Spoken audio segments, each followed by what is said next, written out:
దాన్ని బట్టి మనం వాటర్ అనేది యాడ్ చేసుకోవాలి. మనకి ఎంత గ్రేవీ కావాలో అంత వాటర్ వేసుకోవాలి.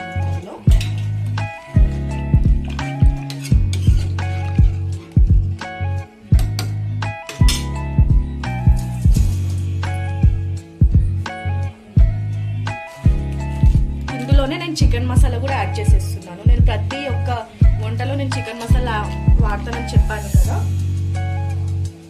ఇందులోనే చికెన్ మసాలా యాడ్ చేసుకొని మూత పెట్టేసుకుందాము. ఒక 3 విజిల్స్ వచ్చిన తర్వాత 3 విజిల్స్ రావాలి. మూత పెట్టేసుకొని విజిల్ పెట్టాక 3 విజిల్స్ వచ్చాక ఆఫ్ చేసేయండి. కర్రీ అనేది అయిపోతుంది. నేను మళ్ళీ చూపిస్తాను. మనము విజిల్ పెట్టేసుకుందాం.